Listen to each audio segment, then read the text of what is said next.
Assalamualaikum warahmatullahi wabarakatuh. Halo anak-anak, selamat pagi. Kembali lagi bersama Ibu Rizky Nur Septiani.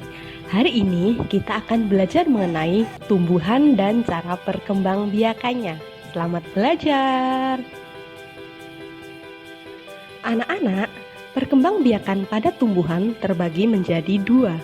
Yang pertama, perkembangbiakan generatif atau yang sering kita kenal dengan perkembangbiakan secara kawin, dan perkembangbiakan vegetatif atau yang biasa kita kenal dengan perkembangbiakan secara tak kawin. Nah, anak-anak, di sekitar rumah biasanya ditanami beberapa macam tumbuhan. Misalnya tumbuhan hias seperti tumbuhan mawar, tumbuhan melati, atau tumbuhan buah-buahan juga, misalnya tumbuhan mangga, tumbuhan rambutan, tumbuhan alpukat, dan tumbuhan-tumbuhan lain. Nah, sekarang coba kalian ingat-ingat tumbuhan apa yang tumbuh di dekat rumah kalian.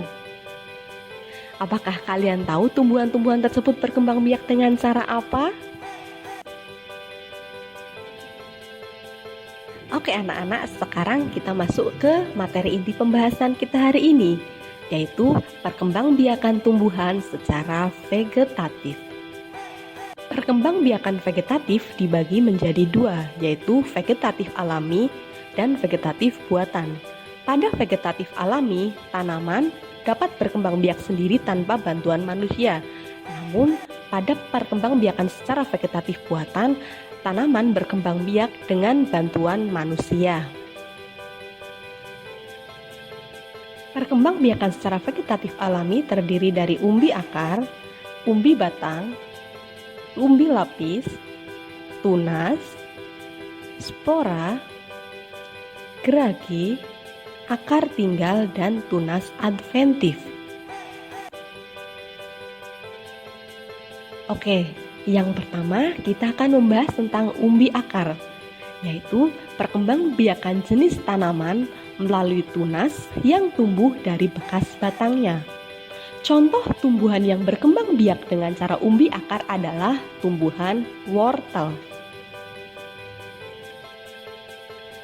Yang kedua, kita akan membahas mengenai umbi batang. Pada perkembangbiakan jenis ini, batang tumbuh di dalam tanah, digunakan untuk menyimpan cadangan makanan dan membentuk umbi. Jika umbi ditanam, tunas bisa tumbuh dan membentuk tumbuhan baru. Contoh tumbuhan yang dapat berkembang biak dengan umbi batang adalah ubi jalar dan kentang. Yang ketiga, umbi lapis. Umbi lapis adalah daun yang berlapis-lapis tebal dan membentuk seperti batang pada bagian dasar tumbuhan dengan akar serabut. Di antara lapisan-lapisan umbi lapis, terdapat bakal tunas yang jika ditanam, bakal tunas tersebut akan tumbuh menjadi tanaman baru. Contoh tanaman yang berkembang biak dengan cara umbi lapis adalah bawang merah dan bawang bombay. Yang keempat, tunas. Tunas adalah bagian tumbuhan baru yang muncul dari kecambah atau kuncup yang berada di atas permukaan tanah. Contoh tumbuhan yang berkembang biak dengan cara tunas adalah tanaman pisang dan tanaman bambu. Yang kelima adalah spora. Spora adalah inti sel yang berubah fungsi menjadi alat perkembangbiakan. Spora terletak pada sporangium yang berkumpul di dalam sorus dan terletak di tepi bawah daun berupa bintik-bintik kecoklatan. Saat sporangium pecah, maka spora akan keluar dan jatuh dan tumbuh menjadi tanaman baru.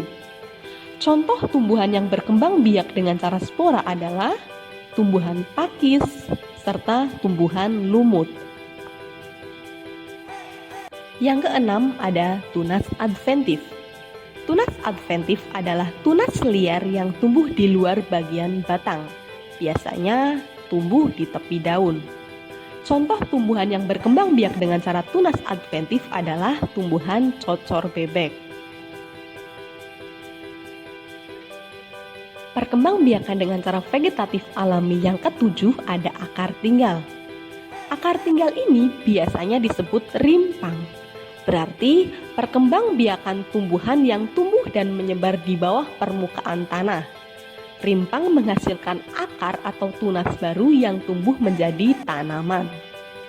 Contoh tumbuhan yang berkembang biak dengan cara akar tinggal adalah jahe, lengkuas, temulawak, dan kunyit. Perkembangbiakan secara vegetatif alami yang terakhir adalah geragi. Geragi banyak tumbuh dan menjalar di permukaan tanah. Tumbuhan baru akan tumbuh pada buku-bukunya dan tidak tergantung pada induknya. Contoh tumbuhan yang berkembang biak dengan cara geragi adalah rumput teki dan stroberi. Sekarang kita akan membahas perkembangbiakan secara vegetatif buatan.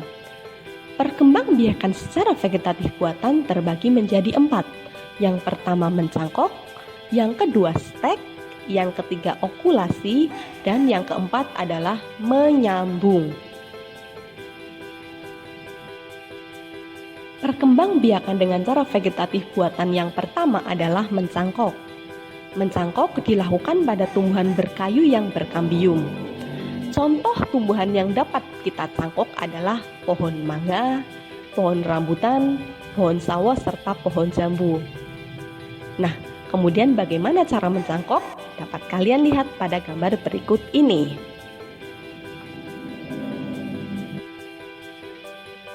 Kelebihan yang dapat kita peroleh ketika kita mengembangbiakan tumbuhan dengan cara mencangkok adalah yang pertama, lebih cepat dalam menghasilkan tanaman baru. Kedua, menghasilkan tanaman baru yang seragam sifatnya. Dan yang terakhir, menghasilkan tanaman baru dalam jumlah banyak. Kemudian, kekurangan yang dapat kita peroleh ketika kita mencangkok adalah yang pertama, tidak ada keragaman genetik baru, tidak bisa melakukan persilangan dua jenis tanaman, dan tanaman yang dihasilkan rawan terkena wabah penyakit. Yang kedua, stek, yaitu perbanyakan tanaman dengan menggunakan potongan tubuh tanaman itu sendiri, bisa dari akar, daun, dan batang. Untuk stek akar bisa dilakukan pada tanaman anggrek. Kemudian untuk stek daun bisa dilakukan pada tanaman lidah mertua, dan pada stek batang bisa dilakukan pada tanaman singkong. Yang ketiga, ada mengenten atau menyambung, yaitu satu jenis tanaman digabungkan dengan bagian bawah seperti akar atau pokok batang tanaman lain yang berbeda. Caranya dapat kalian lihat pada gambar di samping. Perkembangbiakan dengan cara vegetatif buatan yang terakhir dapat dilakukan dengan okulasi atau menempel. Caranya dengan menempelkan potongan pucuk dari batang suatu tanaman ke batang tanaman lain. Contoh tanaman yang dapat kita kembangbiakan dengan cara okulasi atau menempel adalah tanaman karet, jeruk nipis, dan kamboja. Untuk bagaimana cara menempel tanaman dapat kalian lihat pada gambar di bawah ini. Nah, anak-anak, jadi perkembangbiakan vegetatif dibagi menjadi 2, yaitu vegetatif alami dan vegetatif buatan.